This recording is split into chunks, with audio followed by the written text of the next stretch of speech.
রাধে রাধে বন্ধুরা, good morning বন্ধুরা, কেমন আছো সবাই?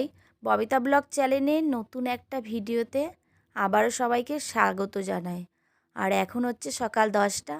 তোমাদের দাদাভাই আজ বাড়িতে, কেননা আজ হচ্ছে বৃহস্পতিবার। আর তোমাদের দাদাভাই বাড়িতে থাকলে তো আমাকে সমস্ত কাজে প্রায় হেল্প করে। তো এতে অনেকেরই একটু হিংসা হয়, একটু খুশিও হয় না যে বউয়ের সঙ্গে কাজ করে। আর তারপরে চলে এসেছি হচ্ছে আমরা গৌতম দাদের বাড়িতে। তো আগের দিন দেখেছিলে আমি এসেছিলাম এখানে নীলাকীর্তন দেখতে, তো সেখানে সূর্য পুজো তোমাদের দেখিয়েছিলাম। আর আজকে হচ্ছে ভোগ, তো সেই দিন হলো আজ। তো এখানে দেখো ভোগ আরতি হচ্ছে। তো আর এখানে হচ্ছে দেখো কীর্তনটা এখানে হচ্ছে। তো তোমাদেরকে দেখালাম মহাপ্রভুর এখন ভোগ আরতি হচ্ছে।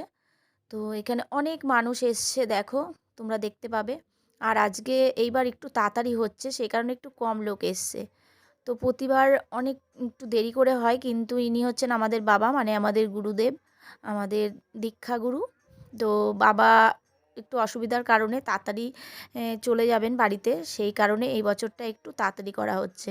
তো দেখো বাবার মাথায় ওই যেই ফুলটা মানে গোবিন্দকে আরতি করা হলো, তো সেই চূড়াটা এনে বাবার মাথায় দেওয়া হয়েছে, খুব সুন্দর লাগছে, তাই তোমাদের সঙ্গেও সেটা শেয়ার করলাম। তো এখন হচ্ছে ভোগ আরতি, তো ভোগ আরতির কীর্তন হচ্ছে। আর এই দেখো আমরা সব গুরু ভাই বোনেরা এরকমভাবে খুব নাচি, খুব আনন্দ করি। তো এই যে ইনিও একজন গুরুদেব, আর এই রয়েছে আমাদের একটা গুরু ভাই, রোগাটা আমাদের গুরু ভাই।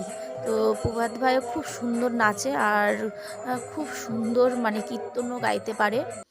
আর এই হচ্ছে আমাদের আজকের ভোগ। তো সবাই ভোগ দর্শন করে একবার প্রণাম জানিও। আর বাড়ি চলে এসেছি, বাড়ি এসে আজকে সন্ধ্যাবেলা খাচ্ছি হচ্ছে দেখো, নিয়েছি দুধ। তো কী দিয়ে খাই, কী দিয়ে খাই দুধটা ভাবতে ভাবতে তারপরে ভাবলাম যে অনেক দিন দুধ মুড়ি খাওয়ায় না, তো চলো আজকে একটু দুধ মুড়ি খাই।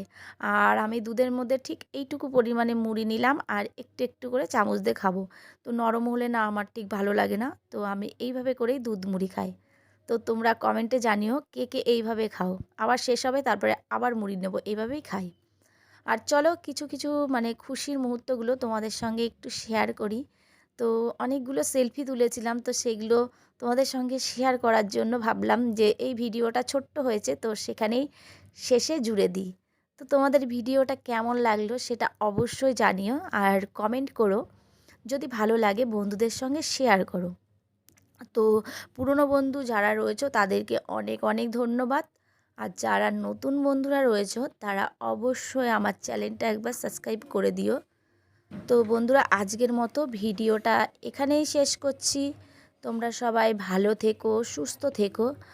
আর আর যারা যারা আমাদের হিন্দু ধর্মে রয়েছে, সনাতন ধর্মে দীক্ষিত, তারা অবশ্যই একবার হলেও দিনে হরে কৃষ্ণ বলো।